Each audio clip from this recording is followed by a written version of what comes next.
মানুষ খুবই অসহায়, আল্লাহর সামনে আমরা খুবই অসহায়।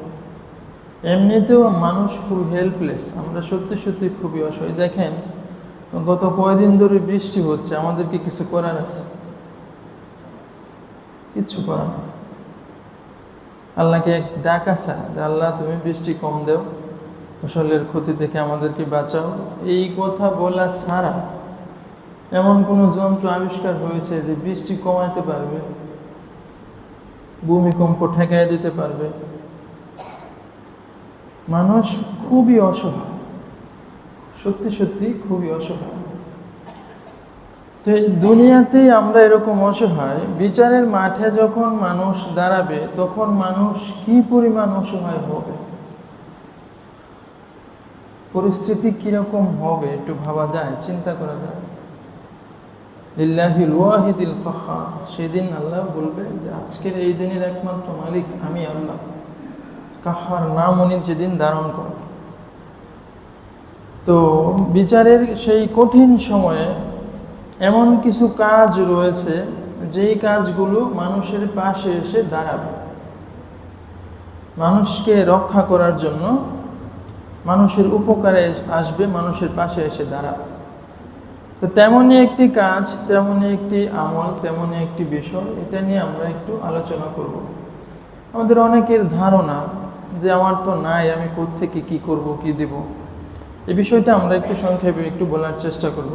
বক্তব্যের বিষয় হচ্ছে বিচারের মাঠে দানের কার্যকারিতা, বিচারের মাঠে দানের পাওয়ার ক্ষমতা, মানে দান বিচারের মাঠে মানুষের জন্য কিভাবে কাজে আসবে।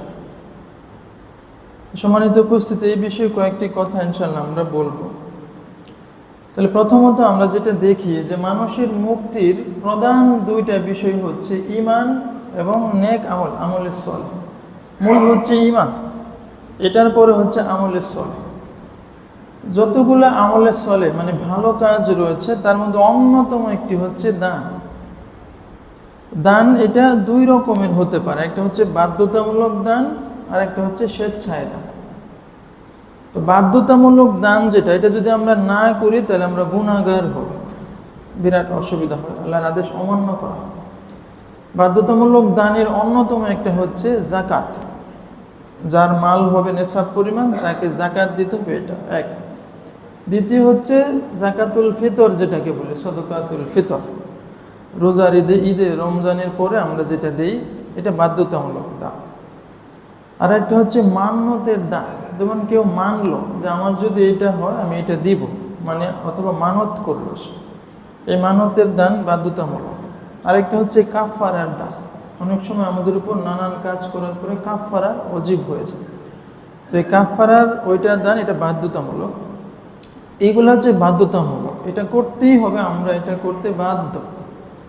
আমরা অনেক সময় মনে করি যে যাকাত দিয়ে কি ভালো কাজটাই না করে ফেলব, এটা এই মনে করে আর কিচ্ছু নাই, কারণ এটা আমি দিতে বাধ্য, আমাকে দিতেই হবে, এটা বাধ্য। তাহলে আমরা একটু দেখবো যে স্বেচ্ছায় যে দান, এই সমস্ত দান বিষয়ে বা দুইটাই আমরা বলবো যে এই দানগুলা বিচারের মাঠে মানুষের কিভাবে কাজে আসবে যখন মানুষের আর কোনো সাহায্যকারী থাকবে না।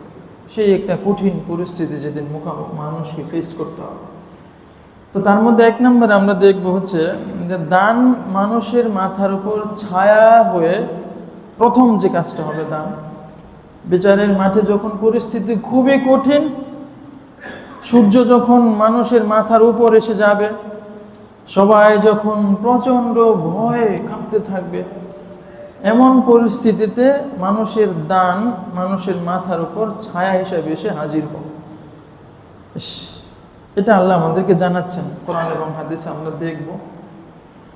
প্রথম যদি আমরা দেখি একটা হাদিস, যদি আমরা দেখি প্রথমে মুসনাদে আহমদের হাদিস, আল্লাহ রাসূল সাল্লাল্লাহু আলাইহি ওয়াসাল্লাম আমাদেরকে জানাচ্ছেন, আল্লাহ রাসূল জানিয়ে দিচ্ছেন মানুষদেরকে। আল্লাহ রাসূল বলছেন যে কুল্লু ইমরিইন ফি জিল্লি সাদাকাতিহি, কুল্লু ইমরিইন ফি জিল্লি সাদাকাতিহি, প্রত্যেক মানুষ, প্রত্যেক ব্যক্তি সেই দিন তার সদাকা, তার দানের ছায়ার নিচে থাকবে। আমরা মনে করি যে আরশের ছায়ার নিচে 7 ধরনের ব্যক্তি স্থান পাবে, শুধু ওই একটাই ছায়া না, ওটা বিশেষ ছায়া, বিশেষ অনুগ্রহ। ওটা বিশেষ 7 ধরনের ব্যক্তির জন্য স্পেশাল একটা গিফট আল্লাহর পক্ষ থেকে। তারা খুবই সৌভাগ্যবান যারা ওই আল্লাহর বিশেষ ছায়াটা পাবে। এছাড়াও নর্মাল মানুষ ছায়া পাবে, আল্লাহ রাসূল ঘোষণা দিয়ে জানিয়ে দিচ্ছেন, তারা যারা দান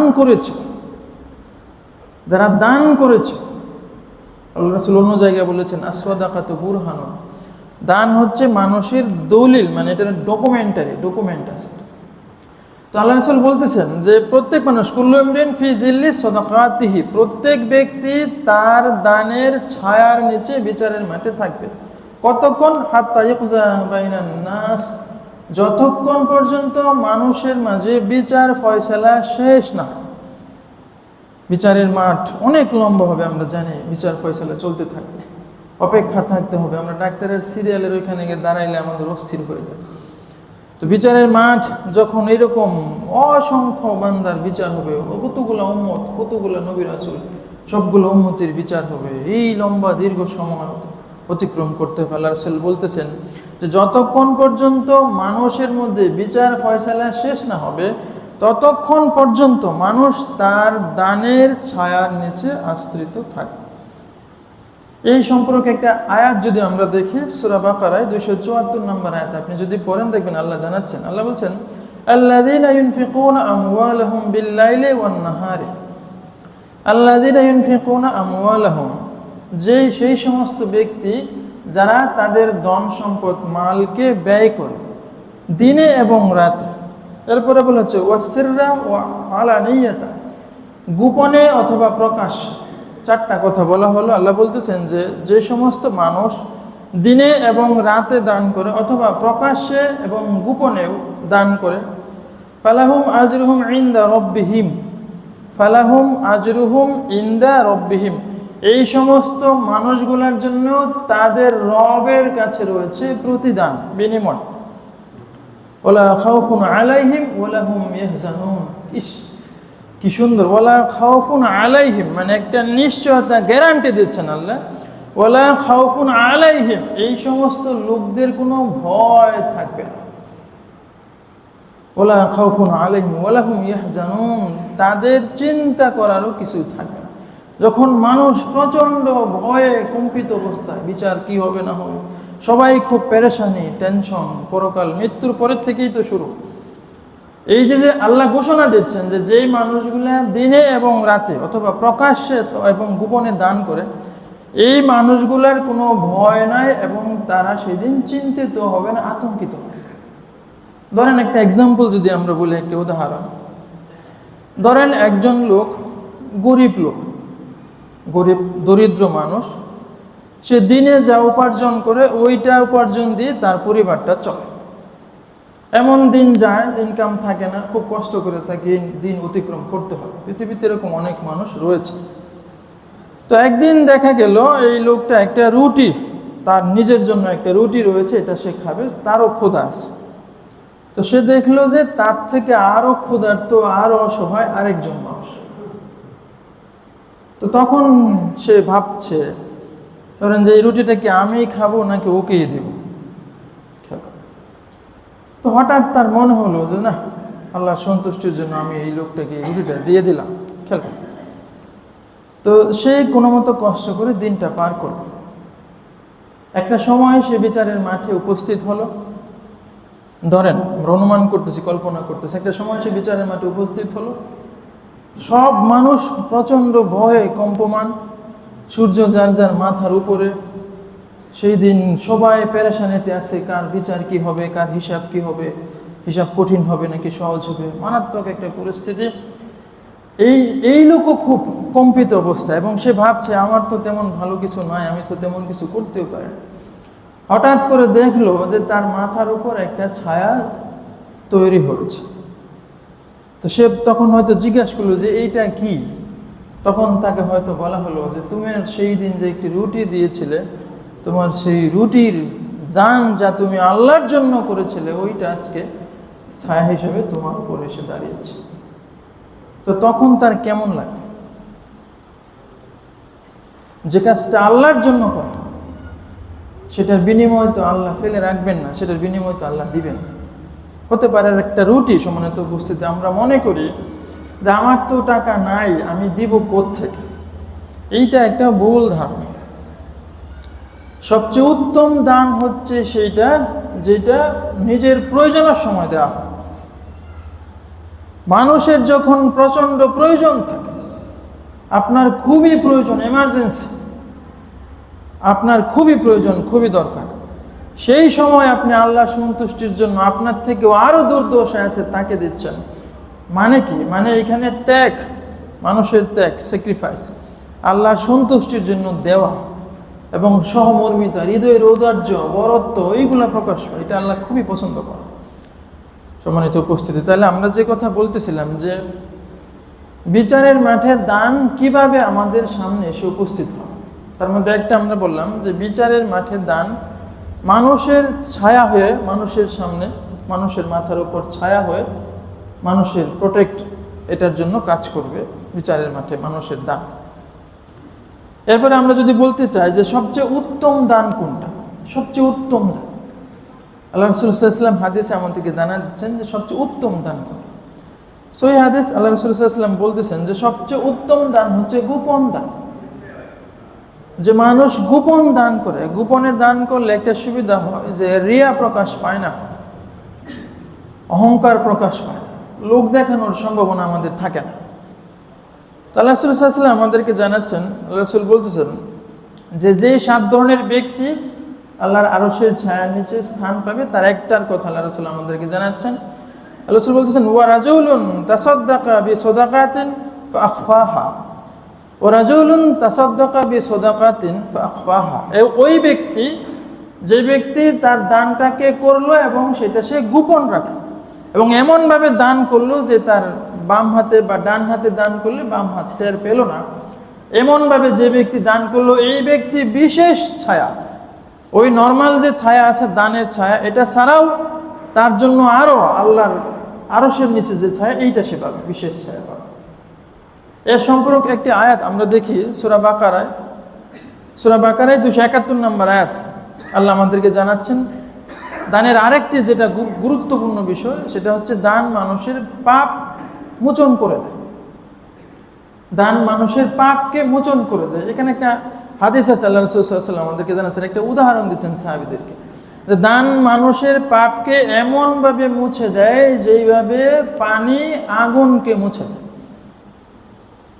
একটা জায়গায় প্রচণ্ড আগুন লাগছে, মানুষ দেখে ভয় পায়, আল্লাহ এই আগুন কেমনে, যে আইসা আগুনের উপরে পানি পড়ে, এই আগুনের আর কোনো অস্তিত্ব থাকে। মানুষ, পাপ মানুষের হয়ে যায়, যেহেতু মানুষের ভুল হয়ে যায়, শয়তানের প্ররোচনায় পড়ে মানুষের পাপ হয়ে যায়। আল্লাহ রাসূল সাল্লাল্লাহু আলাইহি ওয়াসাল্লাম আমাদেরকে জানাচ্ছেন যে আস-সাদাকাতু তুতফিল খাতিআতি কামা ইউতফিল মাআন নার। আস-সাদাকাতু তুতফিল খাতিআতি মানে সাদাকা, দান মানুষের পাপকে এমনভাবে মুছে দেয়, কামা ইউতফিল মাআন নার, যেভাবে পানি আগুনকে নিভিয়ে দেয়, ঠিক এইভাবে মানুষের দান মানুষের পাপকে মুছে দেয়। দেখেন, এটা যে আল্লাহ রাসূল শুধু হাদিস বলছেন তা না, এটার আয়াত আছে সূরা বাকারায়। আপনি যদি দেখেন যে আয়াতটা আমরা বলতে চাচ্ছিলাম, সূরা বাকারায় 271 নম্বর আয়াত, আল্লাহ খুব সুন্দর করে এই কথাগুলো বলে জানিয়ে দিচ্ছেন আমাদেরকে। আল্লাহ আমাদেরকে জানাচ্ছেন ওয়া ইন তুবদু সাদাকাত, ওয়া ইন তুবদু, যদি তোমরা প্রকাশ্যে দান করো, সাদাকাত, সাদাকা সমূহ, দান সমূহ, ফানিমাহুমা, তাহলে এইটা তোমাদের জন্য উত্তম, ভালো। আল্লাহ আমাদেরকে জানাচ্ছেন ওয়া ইন তুবদু সাদাকাত ফানিমা হিয়া, যে তুমি যদি প্রকাশ্যেও দান করো, এইটা তোমার জন্য কল্যাণকর, ভালো, উত্তম। তারপরে বলছেন ওয়া ইন তুখফুহা, যদি তুমি সেটাকে গোপনে দাও। আল্লাহ বলতেছেন দান আমরা প্রকাশ্যেও করতে পারবো, গোপনেও করতে পারবো। আমরা বলতেছিলাম উত্তম দান কোনটা, শ্রেষ্ঠ দান কোনটা, যেটা আমরা গোপনে করি, লোক দেখানোর আশা বাদ দিয়ে করি, রিয়া এটার আশা বাদ দিয়ে করি, অহংকার আসুক এটার আশা বাদ দিয়ে শুধুমাত্র খালেস নিয়তে আল্লাহর সন্তুষ্টির জন্য আমরা যে দান করি, এইটা উত্তম শ্রেষ্ঠ দান। এটার বিনিময় হিসাবে আল্লাহ এই আয়াতে ঘোষণা করতেছেন। দেখেন, আল্লাহ বলতেছেন ওয়া ইন তুবদু সাদাকাতি ফানিমা হিয়া, যদি তোমরা প্রকাশ্যে দান করো সেইটাও তোমাদের জন্য কল্যাণকর, ভালো, সমস্যা নাই। ওয়া ইন তুখফুহা, যদি তোমরা তাকে গোপনে দাও, প্রকাশ্য দাও, ওয়া তুতুহাল ফুকারা, এবং দরিদ্রদেরকে যদি তোমরা সেটা দান করো, প্রকাশিত দিবেই, গোপনেও যদি কেউ দরিদ্রদেরকে দেয় বা এমনিতেও দেয়, যে দানটা সে গোপনে দেয় দরিদ্রদেরকে বা যে কোনো জায়গায় সে দান দিল, আল্লাহ বললেন ফাহুয়া খায়রুল লাকুম, তাহলে সেটা তোমাদের জন্য আরো বেশি উত্তম, সেটা তোমাদের জন্য আরো বেশি কল্যাণকর, কারণ তাকওয়ার মানদণ্ডে সেটা উন্নীত হয়ে যায় সহজে। এরপরে একটা দামি কথা আল্লাহ বলে দিলেন, ওয়ায়ুকাফির আনকুম মিন সাইয়্যাতিকুম, একেবারে প্রকাশ্য ঘোষণা। খেয়াল করো, আল্লাহ রাসূলের হাদিস তো পরে বলছেন, আগে তো আয়াত নাজিল হয়েছে। আয়াতেই আল্লাহ আমাদেরকে জানিয়ে দিয়েছেন ওয়ায়ুকাফির আনকুম মিন সাইয়্যাতিকুম, এই যে তুমি দানটা করলা, এই দানের বিনিময়ে আল্লাহ তোমাদের কিছু কিছু পাপকে মুছে দেবে, মাফ করবে। সম্মানিত উপস্থিতি, মানে পাপ মাফ হওয়া এটা একটা বিরাট বড় গুরুত্বপূর্ণ বিষয়। গত কয়েকদিন আগে যখন হাজিরা যাচ্ছে হজে, একজন ফোন দিয়ে জিজ্ঞেস করলেন যে কোন কাজটা বেশি করবে। আমি বললাম যে কাবা করে সালাত বেশি পড়বে। ওইখানে গিয়ে অনেকে তেলাওয়াত করে, তো তেলাওয়াত তো আপনি বাড়িতেও বসে পড়তে পারেন, কিন্তু বাড়িতে বসে তো আর কাবায় সালাত আদায় করা যাবে না, মসজিদুল হারামে তো সালাত আদায় করার সৌভাগ্য আপনার হবে না। যেহেতু আপনি সৌভাগ্য হচ্ছে ওইখানে যাওয়ার, 1 রাকাত সালাত 1 লক্ষ রাকাতের সালাতের সব, তাহলে আপনি তেলাওয়াত মানে যদি করেন, সবসময় তো সালাতটা একটু করেন, কিন্তু সালাতটা বেশি পড়েন। আরেকটা বিষয় উনি বললে যে আমি যে তোয়াফ বেশি করি, তাইলে কি হবে? হ্যাঁ, আপনি যদি তোয়াফ, আবার অতিরিক্ত তোয়াফ করতে গিয়ে অনেকে অসুস্থ হয়ে বলেন, তোয়াফ করেন, তাহলে একটা সুবিধা কি, আপনি যদি সালাত আদায় করেন তাহলে 1 রাকাত সালাতে 1 লক্ষ রাকাতের সওয়াব পাচ্ছে। কিন্তু কেউ যদি তোয়াফ করে, প্রতি কদমে একটা করে গুনাহ মাফ। আল্লাহু আকবার। এই যে আল্লাহর অনুগ্রহ, একটা দান, মানে আমাদের পাপ মাফ হওয়ার একটা রাস্তা। সারাদিনে আমরা যা কিছু করি সবই তো পাপ। খেয়াল করো, ম্যাক্সিমাম আমরা যদি রাত্রে ঘুমানোর সময় চিন্তা করি, দেখবো যে সারাদিনে আজকে যা কিছু গেছে, যতগুলো কথা হয়েছে বা সালাত আদায় হয় নাই বা যাই আমরা করছি, এই কাজগুলোকে যদি আমরা একটু বিচার বিশ্লেষণ করি, আমরা দেখবো যে ম্যাক্সিমামগুলো আমাদের পাপ। কারণ শয়তানের প্রভাব মুক্ত থাকা এটা খুব একটা কষ্টের কাজ, এটা আমাদের জন্য চ্যালেঞ্জিং হয়েছে। তা আল্লাহ এই আয়াতে ঘোষণা দিচ্ছেন যে হে মানুষ, তোমরা যদি প্রকাশ্যে দান করো এটাও তোমাদের জন্য কল্যাণকর, ভালো, কিন্তু তোমরা যদি দানটা গোপনে করো এবং দরিদ্রদেরকে সেটা দাও, তাহলে এটা তোমাদের জন্য আরো বেশি কল্যাণকর। এবং এটার ফলে কি হয়, আল্লাহ তোমাদের কিছু কিছু পাপকে মাফ করে দেবে। আল্লাহু আকবার। মানে আল্লাহর অনুগ্রহ পাওয়ার এটি একটি অন্যতম বিরাট বড় মাপের একটি রাস্তা। সম্মানিত উপস্থিতি, আপনি দেখেন হাবিল কাবিল 2 ভাই দান করেছে, তাই না? আল্লাহর উদ্দেশ্যে তারা 2 জনই কুরবানি উপস্থাপন করেছে। তো হাবিল চিন্তা করলো, আমি যে আল্লাহর জন্য নিচ্ছি, আমার হাবিল তার পশু পালন করত, তার পালের শ্রেষ্ঠ পশুটা যেটা সবচেয়ে ভালো, এইটা তার মনের মধ্যে আসলো এই বিষয়টা যে আমি তো আল্লাহর জন্য নিচ্ছি, আমি শ্রেষ্ঠটা নিব, সবচেয়ে ভালোটা। খেয়াল করবেন, তো উনি তার শ্রেষ্ঠটা ভালোটা নিল। তো কাবিল ছোট ভাই, সে কৃষিকাজে সে পারদর্শী ছিল, তার শস্য নিল, সে নিম্নমানের একটা ফসল নিল। আমাদের কিন্তু ধন সম্পদের দিকে মায়া হয়, মানুষের ভিতরে আল্লাহ এগুলো দিয়ে দিছে, সম্পদের দিকে মায়া, টান, এটা আল্লাহ দিয়ে দিয়েছেন মানুষের ভিতরে। এটাই পরীক্ষা। সম্মানিত উপস্থিতি, শ্রেষ্ঠ দান কোনটা, এটা আমরা বলতেছিলাম যে শ্রেষ্ঠ দান কোনটা। শ্রেষ্ঠ দান হচ্ছে যেটা আমরা গোপনে দেই, সেটা শ্রেষ্ঠ দান হচ্ছে আমার প্রচন্ড প্রয়োজনের সময় আমি যখন দান করতে পারি, সেটা শ্রেষ্ঠ দান হচ্ছে যে আমার হৃদয় থেকে আমি আল্লাহর সন্তুষ্টির জন্য ভিতরে শ্রেষ্ঠটা দিচ্ছি কিনা, ওইটা হচ্ছে শ্রেষ্ঠ দান। সম্মানিত উপস্থিতি, তো 2 ভাই নিল, আল্লাহর উদ্দেশ্যে 2 ভাই কুরবানি উপস্থাপন করলো। আমরা দেখলাম একজনেরটা কবুল হলো আর একজনেরটা কবুল হয় না।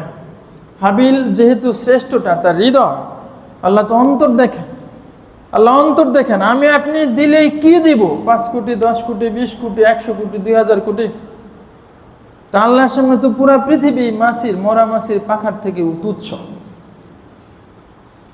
সমগ্র পৃথিবী আল্লাহর কাছে মরা মাছির পাখার থেকেও তুচ্ছ।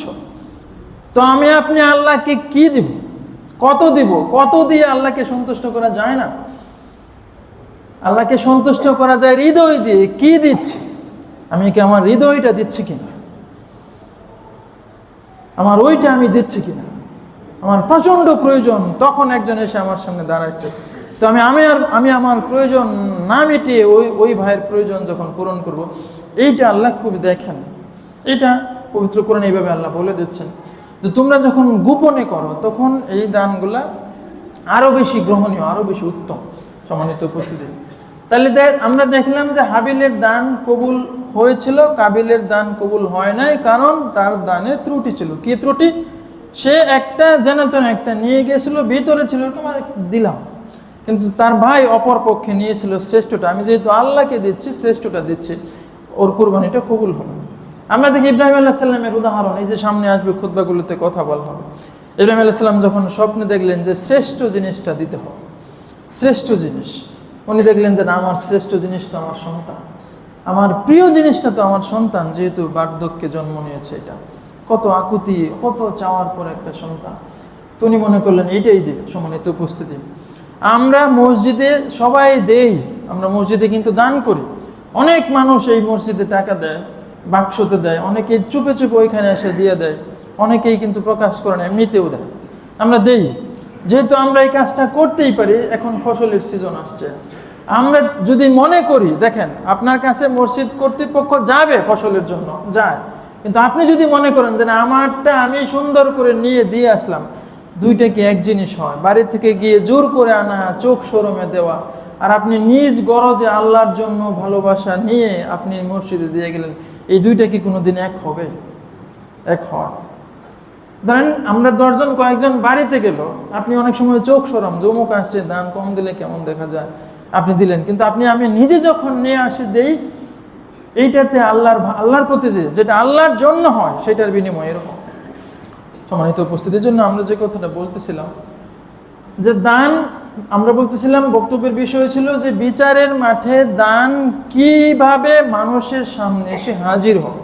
তো 1 নম্বর আমরা বলছিলাম যে বিচারের মাঠে যে 7 শ্রেণীর মানুষ আরশের ছায়ায় স্থান পাবে, এছাড়াও বিশেষ আরেকটা ছায়া থাকবে দানশীল ব্যক্তিদের জন্য। যে মানুষটা দান করেছিল তার এই দানটা বিচারের মাঠে তার মাথার উপর ছায়া হয়ে এসে তার পাশে দাঁড়াবে, এটা এক। দ্বিতীয়ত আমরা বলতেছিলাম, যে কথাটা বলছিলাম যে দান, উত্তম দান কোনটা? আমরা বলছিলাম মানুষ তার প্রয়োজনের সময় যেটা দান করে, মানুষ তার নিজের প্রয়োজন ওই সময় যে দানটা দান করে, মানুষ যখন ভয় করে আমি তো ফকির হয়ে যাব, এই অবস্থায় যখন দান করে, মানুষ যখন গোপনে দান করে, এইটা উত্তম দান, শ্রেষ্ঠ দান। তৃতীয়ত আমরা যে কথা বলতেছিলাম যে দান কঠিন হিসাব সহজ করে, এটা আরেকটা বিষয় দানের। আমরা আরেকটি হাদিস আপনাদের সামনে উপস্থাপন করবো একটু পরে। তো এখন আমরা এই কথাটা একটু বলে নিচ্ছি যে দানের আরেকটা বৈশিষ্ট্য হচ্ছে মানুষের কঠিন হিসাবকে দান সহজ করে দেবে। হিসাব বড় কঠিন, আল্লাহ যদি হিসাব আমাদের ধরে তাইলে আমরা তো ধরা, আল্লাহ যদি আমাদেরকে মাফ করেন তাইলে হয়তো আমরা আল্লাহর কাছে ক্ষমা পেতে পারি, কিন্তু যদি আল্লাহ হিসাব ধরেন, সেদিন যদি আমরা আল্লাহর অনুগ্রহ থেকে বঞ্চিত হই, এইটাই আমাদের জন্য সবচেয়ে বেশি পরাজয়। সম্মানিত উপস্থিতি, তাহলে আমরা যে কথা বলতেছিলাম যে দানের আরেকটা বৈশিষ্ট্য, দান আরেকটা রূপে আমাদের সামনে আসবে, কি সেটা? যে দান আমাদের কঠিন হিসাবকে সহজ করে দেবে। একজন মানুষের হিসাব কঠিন, একজন মানুষের অনেক সম্পদ রয়েছে, তার হিসাব কঠিন। একজন মানুষ অনেক দিন পৃথিবীতে বেঁচেছে, তার হিসাব কঠিন, কারণ অনেক দিন বেঁচেছে, অনেক মানুষের সাথে তার ডিলিংস হয়েছে, অনেক কাজ কারবার তার হয়েছে, তার হিসাব কঠিন। একজন মানুষ অনেক বড় দায়িত্ব পালন করেছিল, তার হিসাব কঠিন, কারণ অনেক দায়িত্ব তার ছিল, এটা হিসাব তাকে দিতে হবে। তো মানুষ হিসাব বড় কঠিন, আল্লাহর সামনে হিসাব দেওয়া মারাত্মক, খুবই কঠিন। আল্লাহর অনুগ্রহ ছাড়া পৃথিবীর কোনো মানুষ এই হিসাবের মাঠ থেকে পার হতে পারবে না। তাহলে এই মানুষের এই কঠিন হিসাবটাকে দান সহজ করে। কিভাবে সহজ করে? আপনি দেখেন সূরা হাদীদ 18 নম্বর আয়াত, আল্লাহ আমাদেরকে জানাচ্ছেন, আল্লাহ বলছেন ইন্নাল মুসাদ্দিকিনা ওয়াল মুসাদ্দিকাত। উপরে যারা মা বোন আছেন আপনাদের উদ্দেশ্যে বলতেছে, আল্লাহ এখানে নারী পুরুষকে আলাদা আলাদা করে মেনশন করছে। আল্লাহ বলছেন ইন্নাল মুসাদ্দিকিনা ওয়াল মুসাদ্দিকাত ওয়াল মুসাদ্দিকাত, মানে নিশ্চয়ই যারা দানশীল নারী এবং দানশীল পুরুষ, আলাদা আলাদা বলা হচ্ছে। যে সমস্ত নারীরা দান করে এবং যে সমস্ত পুরুষরা দান করে, আমরা কিন্তু আগেই বলে নিচ্ছি কি কত দান করছেন এইটা না, আপনি কত দান করছেন এইটা না, আল্লাহ রাসূল তো বলেছেন ওয়ালাউ শাক্কা বিতামরিন, মানে যদি সম্ভব হয় এক টুকরা খেজুর, এই দেখেন পরিমাণ বলে দিচ্ছে, আল্লাহ রাসূল বলে দিচ্ছে যে যদি সম্ভব হয় তোমার পক্ষে এক টুকরা খেজুর দিয়ে হলেও জাহান্নামের আগুন থেকে বাঁচো। উত্তম কথাও দান, আল্লাহ রাসূল বলে দিয়েছেন যে কিচ্ছু নাই, উত্তম কথা, সুন্দর হাসি, ভালো ব্যবহার, এটাও দানের পর্যায়ে। সম্মানিত উপস্থিতি, তাহলে বলা হচ্ছে যে আমরা কত পরিমাণ দিব এটা না, আমি দিচ্ছি কিনা, আমার হৃদয় থেকে আমি দান করছি কিনা, এটা আমার অভ্যাসে পরিণত হচ্ছে কিনা, এবং আমি আল্লাহর সন্তুষ্টির জন্য দিচ্ছি কিনা, হৃদয়ের পঙ্কিলতা কৃপণতাকে ছেড়ে দিতে পারছি কিনা, শয়তানের এই প্রভাব থেকে মুক্ত থাকতে পারছি কিনা, এইটা হচ্ছে এই ক্ষেত্রে পরীক্ষা। আর যাকে সম্পদ দেওয়া হয়েছে তার জন্য তো কথাই নাই, তার জন্য তো মারাত্মক পরীক্ষা। সম্পদ আমরা একটা ভুল করি, সম্মানিত উপস্থিতি, আমরা এই ভুলটা সবাই করি।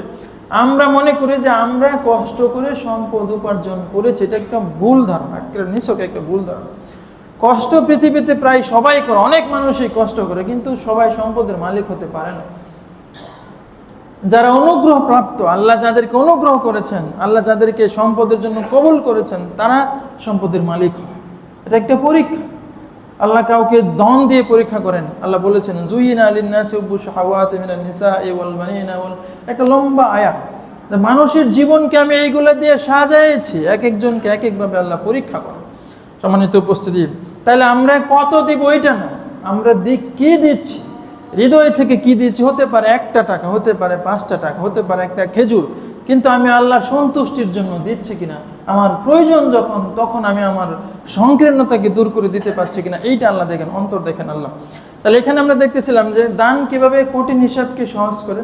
আল্লাহ আমাদেরকে জানাচ্ছেন যে ইন্নাল মুসাদ্দিকিনা ওয়াল মুসাদ্দাকাতি, নিশ্চয়ই দানশীল পুরুষ এবং দানশীল নারী যারা, ওয়া আকরাজাল্লাহু কারজান হাসানা, ওয়া আকরাজাল্লাহু কারজান হাসানা, এবং যারা আল্লাহকে কর্জে হাসানা দেয়, মানে আল্লাহকে ঋণ দেয়। আল্লাহকে ঋণ দেওয়া মানে কি, আমি কি আল্লাহকে টাকা এভাবে দিতে পারবো, আল্লাহ কি আমার টাকা নেবেন? আল্লাহ কিছু খাত বলে দিয়েছেন যে এইদেরকে দিলে এটা আসলে আল্লাহকে দেওয়া হয়। কর্জায় হাসান, আপনি যখন আপনার কোনো ভাইকে ঋণ দিবেন, এটা উত্তম বলছে, এটা কর্জায় হাসানা, আল্লাহকে ঋণ দেওয়া মারাত্মক ব্যাপার। দেখেন মানুষের জন্য এই সুযোগ, আল্লাহ মানুষের জন্য এই সুযোগগুলো, ছোট ছোট সুযোগগুলো রেখেছেন বিচারের মাঠে, যাতে মানুষ সহজেই পার হতে পারে। কিছু কিছু বিষয় যেটা উসিলা হিসেবে আল্লাহ কবুল করেন, এবং এইগুলা সহজেই মানুষকে পার করার একটা রাস্তা। যেমন লাইলাতুল কদর, এক রাত্রিতে ইবাদত করলে একেবারে এত বছর ইবাদতের সব আল্লাহ এই উম্মতকে দিয়েছেন কেন, মানে একটা উসিলা দিয়ে দিয়েছেন এদেরকে। তো এরকম এইখানে আল্লাহ আমাদেরকে জানাচ্ছেন যে যারা মানে দানশীল পুরুষ এবং দানশীল নারী, এবং ওই সমস্ত লোক যারা আল্লাহকে উত্তম কর্জা দিয়ে থাকে, মানে আল্লাহকে কর্জা দেয়, মানে কর্জা হাসানা দেয় যারা, তাদের জন্য কে বলছে ইউজাআফু লাহুম, তাদের জন্য এটাকে বহু গুণে বৃদ্ধি করে দেয়া হয়। কত গুণ এইখানে বলা হয় না, কিন্তু হাদিস আল্লাহ রাসূল বলছেন 7 থেকে 700 গুণ, অথবা তার থেকেও বেশি কত এটা আমরা জানি না। আল্লাহ ইউজাআফু লাহুম, মানে তাদের জন্য এটাকে বাড়িয়ে দেওয়া হবে। কত বাড়াবেন আপনি খেয়াল করেন। বনি ইসরায়েলের ওই লোকটার কথা আমরা জানি। একজন লোক যখন তওবা করলো, যখন সে ভালোর দিকে যাচ্ছিল, সে যখন রাস্তায় মারা গেল, ফেরেশতারা যখন জমি মাপা শুরু করলো, যখন দেখলো যে না ওই জায়গায় বেশি, আল্লাহ ওই জমিনকে হুকুম দিয়েছিল যে সে যে ভালো দিকে যাচ্ছিল ওই জমিনটা যাতে প্রশস্ত হয়ে যায়। খেয়াল করেন সম্মানিত উপস্থিতি, আল্লাহ মানুষকে যদি জান্নাতে নিতে চান, এইগুলো উসিলা হিসেবে আল্লাহ বলছেন ইউজাআফু লাহুম। 3টা কথা বলা হচ্ছে, দানশীল নারী, দানশীল পুরুষ, এবং আল্লাহকে কর্জা দানকারী, উত্তম কর্জে হাসানা যারা দেয়, এই সমস্ত লোক তোমরা শোনো, তোমাদের এই দানকে কি করা হবে, ইউজাআফু লাহুম, তাদের জন্য এই দানকে বহু গুণে বাড়িয়ে দেওয়া হবে। ওয়ালাহুম আজরুন কারীম, এবং তাদের জন্য রয়েছে সম্মানজনক পুরস্কার। তো আল্লাহর কাছ থেকে বিচারের মাঠে সম্মানজনক পুরস্কার, এর থেকে বড় আর মানুষের জন্য কি হতে পারে? সম্মানিত উপস্থিতি, তাহলে বিচারের মাঠে দান মানুষের বিচারকে সহজ করে দিতে পারে। কিভাবে সহজ করবে? ওই যে ভালো কাজটাকে বাড়িয়ে দিবে, মানে বিচার সহজ হয়ে যাবে, এবং আল্লাহ উত্তম সম্মানের ব্যবস্থা আল্লাহই করে দেবেন, বিচার সহজ হয়ে যাবে। পাপকে মাফ করা হবে। ওই যে বলা হচ্ছে পাপকে মাফ করা হয় দান দিলে, যেভাবে পানি আগুনকে মুছে দেয়, এভাবে মানুষের দান মানুষের পাপকে মুছে দেয়। তাহলে আল্লাহ কি ব্যবস্থা রাখলেন, যে বিচারের মাঠে মানুষের এই পুণ্যকে আরো বাড়িয়ে দেবেন এবং তার জন্য সম্মানের ব্যবস্থা রাখবেন, তার গুনাহ মোচন। ধরেন গুনাহ যদি মোচন হয়ে যায় তাহলে হিসাব সহজ হয়ে গেল। মানে বিকল্প ব্যবস্থা রেখেছেন আল্লাহ, যে মানুষের পাপ যদি মোচন হয় তাহলে তো হিসাব সহজ হয়ে গেল। হিসাবটা তো পাপের জন্য, আমরা যা কাজ করেছি, যে যদি পাপ বেশি হয় এটার জন্যই তো হিসাবটা। তো পাপই যদি মোচন আল্লাহ করে দেন, আল্লাহ যদি অনুগ্রহের ছায়া তলে নিয়ে নেন আমার এই দানকে উসিল্লা করে, তাহলে এটাই তো কঠিন হিসাব সহজ হয়ে গেল। সম্মানিত উপস্থিতি, তাহলে আমরা বুঝি না, আমরা অনেকেই বুঝতে চাইও না। তো আল্লাহ আমাদেরকে বুঝ দান করুন, আল্লাহ আমাদেরকে দানশীল হওয়ার তৌফিক দান করুন। আল্লাহ রাসূল সাল্লাল্লাহু আলাইহি ওয়াসাল্লাম আরেক জায়গায় আরেকটি হাদিস বলেছেন, আল্লাহ রাসূল সাল্লাল্লাহু আলাইহি ওয়াসাল্লাম বলেছেন যে, যেটা আমরা বললাম যে প্রকাশ্যে গোপন দুইটাই হতে পারে, গোপন উত্তম। আরেকটা এটাই হাদিস শেষ করব। রাসূল সাল্লাল্লাহু আলাইহি ওয়াসাল্লাম বলতেছেন আমাদেরকে, আফজালুস সাদাকাতে, উত্তম সাদাকা হচ্ছে সেই সাদাকা, মানে উত্তম দান হচ্ছে সেইটা, আন তাসাদ্দাকা ওয়া আনতা সাহিহুন। বলছে আন তাসাদ্দাকা, যে দানটা তুমি করলা, ও আনতা সাহিহুন, এবং তুমি তখন সুস্থ। মানুষ যখন সুস্থ, শরীরে শক্তি থাকে, মানুষ ঘুরতে চায়, বাড়ি করতে চায়, গাড়ি করতে চায়, নানান কিছু করতে চায়। মানুষ যখন অসুস্থ হয় তখন মানুষ মনে করে আর তো উপায় নাই, কিছু টাকা দেয়। দেখেন কয়েকটা কোয়ালিটি বলা হচ্ছে, আল্লাহ রাসূল হাদিস, সহি হাদিস এটা আল্লাহ রাসূল আমাদেরকে জানাচ্ছেন। আল্লাহ রাসূল বলতেছেন যে যখন তুমি দান করো ওই অবস্থায় যখন তুমি সুস্থ থাকো। তারপরে বলা হচ্ছে শাহীহুন, শাহীহুন মানে এই সম্পদের প্রতি তোমার প্রবল আকাঙ্ক্ষা রয়েছে। মানুষ যখন বুড়া হয়, মানে বয়স হয়, দেখবেন 70-80 মৃত্যু সামনে, তখন সম্পদের দিকে এত একটা থাকে না, মনে করছে এখন কিছু দেই। কিন্তু মানুষ যখন যৌবনে থাকে তখন সম্পদের দিকে একটা প্রবল টান থাকে, সম্পদের দিকে একটা আকর্ষণ থাকে। এটা আল্লাহ মানুষের ভিতরে দিয়ে দিয়েছেন, একটা লোভ থাকে সম্পদের দিকে। তাহলে হাদিসে দুইটা কোয়ালিটি, একটা হচ্ছে আল্লাহ রাসূল বলছেন ওয়া আনতা সাহিহুন, যখন তুমি সুস্থ থাকো, শাহীহুন মানে শিন দিয়া, এবং তোমার এই সম্পদের প্রতি আকাঙ্ক্ষা থাকে। চতুর্থ বলা হয়েছে তাখশাল ফাকরা, এবং তুমি আশঙ্কা করো যে তুমি দরিদ্র হয়ে যাবে। আপনি যদি এখন হজ করেন 5 লাখ টাকা কমে গেল, আপনি যদি মসজিদে 1 লাখ টাকা দেন 1 লাখ টাকা কমে গেল, আপনি যদি গুরুস্থানে 1 লাখ টাকা দেন 1 লাখ টাকা কমে গেল। এই যে ভয়, আমি তো ফকির হয়ে যাব, দরিদ্র হয়ে যাব, এই ভয় যখন তোমার থাকে। আরেকটা খুব সুন্দর দামি কথা বলবো, ওয়াতামুলুল গিনা, এবং যখন তোমার ধনী হওয়ার আকাঙ্ক্ষা থাকে। 4টা কোয়ালিটি বললেন আল্লাহ রাসূল সাল্লাল্লাহু আলাইহি ওয়াসাল্লাম। বলছে আফজালুস সাদাকাত, মানে উত্তম সাদাকা, মানুষের কাছে উত্তম দান হচ্ছে সেইটা, যেই দানটা সে সুস্থ অবস্থায় করে, যখন সে সুস্থ থাকে তখন, এবং যখন সম্পদের প্রতি তার প্রবল আকাঙ্ক্ষা থাকে।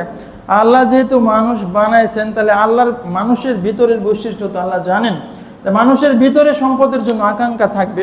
এটা যখন থাকে, বিশেষ করে যৌবন বয়সে থাকে। এরপর বলা হচ্ছে যখন তুমি আশঙ্কা করো যে তুমি দরিদ্র হয়ে যাবে, মানে সম্পদ দিয়ে দিলে আমারটা কমে যাবে, এই ভয় যখন যৌবনে থাকে। এবং বলা হচ্ছে যখন তুমি ধনী হওয়ার আকাঙ্ক্ষা করো, মানে মানুষ এই সময়টাতে, মানুষ 20 থেকে 60-70 এর ভিতরে মানুষ ধনী হওয়ার আকাঙ্ক্ষাটা বেশি করে।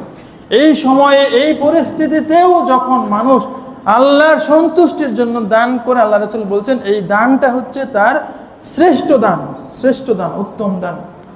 সম্মানিত উপস্থিতি, আমরা আমাদের কথা শেষ করব।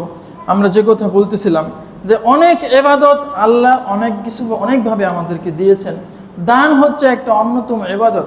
আমরা শুধু মনে করি যাদের টাকা আছে আমরা তারাই দান করব, না, এটা একটা ইবাদত, এটা সবাইকে আমরা করব। হতে পারে একটা রুটি, একটু আগে যে উদাহরণটা দিলাম, একটা রুটি আপনি যদি কাউকে দিয়ে দেন বিচারের মাঠে, এই রুটির বিনিময়ে যদি ছায়া হিসাবে আপনার সামনে আসে, তখন কেমন অনুভব হবে, কেমন লাগবে, এটা মানুষকে এখন বোঝানো যাবে না, সেই দিন মানুষ বুঝবে। সম্মানিত উপস্থিতি, দানকে আল্লাহ আমাদের নিত্য নৈমিত্তিক দৈনন্দিন অভ্যাসে পরিণত করার তৌফিক দান করুন।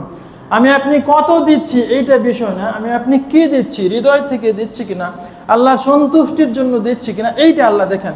হতে পারে দৈনিক আমরা 3 বেলা খাই, আমরা দৈনিক কি 1 বেলা 5 টাকা দান করতে পারবো না?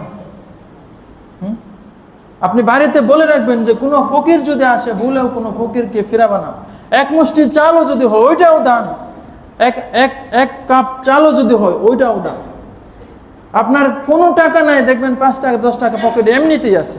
একজন লোক আপনার কাছে চাইছে, আপনার মনে হচ্ছে লোকটা ব্যবসায়ী, আপনি মন চাইলে দিবেন, না দিলে ধমক দেওয়ার দরকার না। সে সায়েল, সে আপনার কাছে সায়েল, সে তো আপনার কাছে হাত পাচ্ছে, আপনি তাকে ধমক দিবেন না। আপনি পারলে দিবেন, না দিলে আপনি না করবেন। যদি দেন আল্লাহর সন্তুষ্টির জন্য, সে কি করলো সেটা তার ব্যাপার, আপনি আল্লাহর সন্তুষ্টির জন্য। তো আমরা কত দিচ্ছি সেটা বিষয় না, বিষয় হচ্ছে আমরা কি দিচ্ছি, এটা সবচেয়ে গুরুত্বপূর্ণ বিষয়। আল্লাহ আমাদেরকে এই বুঝ দান করুন। আল্লাহুম্মা আমিন।